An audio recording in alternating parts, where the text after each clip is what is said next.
বাংলাদেশ ছাত্রলীগের এই দিনে আমি ছাত্রলীগের একজন প্রাক্তন কর্মী হিসাবে আমার নিজেকে আমি ধন্য মনে করি এবং এই প্রসঙ্গে বলতে চাই যে বাংলাদেশ ছাত্রলীগ, বঙ্গবন্ধু এবং বাংলাদেশ এক অবিচ্ছেদ্য অঙ্গ, একে অপরের সাথে এতটাই সম্পৃক্ত যে একে অপরকে বাদ দিয়ে অন্যটির কোনো অস্তিত্বই কল্পনা করা যায় না। 1947 সালের পাক ভারত বিভক্তির মধ্য দিয়ে আমরা যেই দেশটি স্বাধীনতা লাভ করেছিলাম, স্বাধীনতার অব্যবহতি পরেই সেখানে সাম্প্রদায়িক শক্তি, একটি পাকিস্তানি অঞ্চলের শাসক গোষ্ঠী পূর্ব পাকিস্তানের এবং আমাদের সেই মাতৃভূমির মানুষ, আমাদের জমিন সমস্ত কিছুকে নিষ্পেষণ করা, অত্যাচার করা, নির্যাতন করা এবং শোষণ বঞ্চনার খড়গ চাপিয়ে দেওয়া হয়। এবং সেই জিনিসটি বুঝতে পেরেই বঙ্গবন্ধু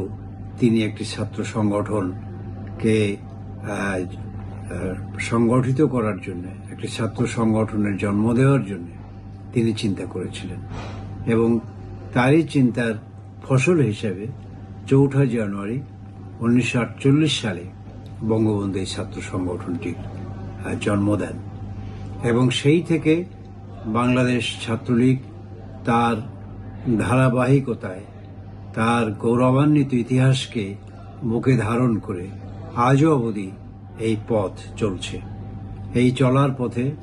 নানান চড়াই উতরাই পার করেছে এই ছাত্র সংগঠন। স্বৈরাচার বিরোধী আন্দোলন, আইয়ুব বিরোধী আন্দোলন,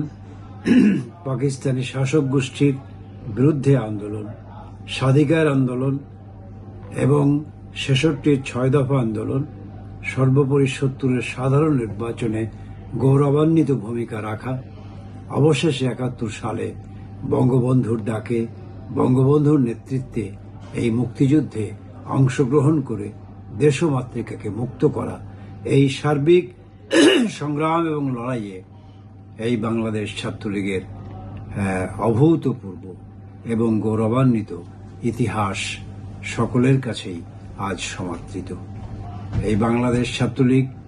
আজকের এই দিনে এমন একটি রাজনৈতিক প্রেক্ষাপটে এসে উপনীত হয়েছে যে আমাদের দেশমাতৃকা, আমাদের স্বাধীনতা, আমাদের বাংলাদেশ, আমাদের বঙ্গবন্ধু, আমাদের পতাকা, আমাদের মানচিত্র আজকে আক্রান্ত, চরমভাবে আক্রান্ত এবং নতুন করে সেই পুরনো শকুনেরা আমাদের এই বাংলাদেশের মানচিত্রকে আঁকড়ে ধরেছে। সেই জায়গায় বাংলাদেশ ছাত্রলীগের অতীত ইতিহাসকে সামনে নিয়েই এই নব্য ফ্যাসিবাদ, নব্য স্বৈর শাসক এবং আজকের স্বেচ্ছাচারিতার বিরুদ্ধে আমাদেরকে ছাত্রলীগের ভাই বোনদেরকে নতুন করে রুখে দাঁড়াবার সাহস আজকে সঞ্চয় করতে হবে। নতুন করে তাদের এই অনুপ্রেরণা বুকে ধারণ করে সামনের দিকে এগিয়ে যেতে হবে। খুবই দুঃখজনকভাবে 5ই আগস্ট যে একটা ভয়ঙ্কর দুরভিসন্ধিমূলক সন্ত্রাসী কর্মকাণ্ড, জঙ্গিবাদী হামলার মধ্য দিয়ে বঙ্গবন্ধু কন্যা শেখ হাসিনাকে দেশত্যাগ করতে বাধ্য করে, আজকে সেই বঙ্গবন্ধু কন্যা শেখ হাসিনা, তিনি আমাদের মমতাময়ী মা, তিনি এই বাংলাদেশ ছাত্রলীগের সাংবিধানিক নেত্রী। আজকে তাকে দেশে স্বমহিমায়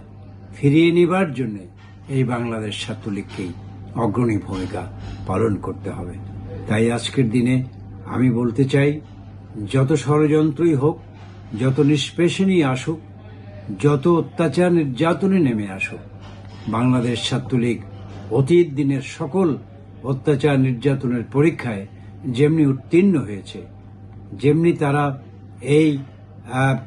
অত্যাচার নির্যাতনকে মোকাবেলা করে আমাদের সেই অভীষ্ট লক্ষ্য অর্জনের জন্য ছাত্রলীগ ভূমিকা পালন করেছে, আজকের দিনেও বাংলাদেশ ছাত্রলীগ সেই ভূমিকায় অবতীর্ণ হবে এবং এই দখলদার এই জঙ্গিবাদ, এই পাকিস্তানি কায়দায় এই বাংলাদেশকে গড়বার যেই তাদের দুরভিসন্ধি, এই দুরভিসন্ধিকে নস্যাৎ করে দেবার জন্য ছাত্রলীগকে পুনরায় নতুন করে সংগঠিত হয়ে এর বিরুদ্ধে আমাদের মোকাবেলা করতে হবে এবং বাংলাদেশ ছাত্রলীগ সেই ভূমিকা পালন করবে। আজকের দিনে আমি স্পষ্ট করেই বলতে চাই, এই বাংলাদেশ ছাত্রলীগের এমন কোনো ইতিহাস নাই যে ইতিহাসের সাথে বাংলাদেশের ইতিহাস জড়িত না। বাংলাদেশ ছাত্রলীগকে নিষিদ্ধ করা হয়েছে আজকের এই দখলদার সরকার, কিন্তু তাদের উদ্দেশ্যে বলতে চাই, এই বাংলাদেশ ছাত্রলীগ ভুইফোর সংগঠন না। এই বাংলাদেশ ছাত্রলীগের ইতিহাস একদিনে রচিত হয় নাই। এই বাংলাদেশ ছাত্রলীগ শত সংগ্রাম, শত আন্দোলন, শত রক্ত, শত মায়ের অশ্রু ধারায় তারা এই দেশকে আজকে একটা স্বাধীন দেশে রূপান্তরিত করবার জন্য অগ্রণী ভূমিকা পালন করেছে। সুতরাং তাদেরকে এক কথার মার পেছে নিষিদ্ধ করা, আমি মনে করি যে এটি বোকামি ছাড়া আর কিছু নয়।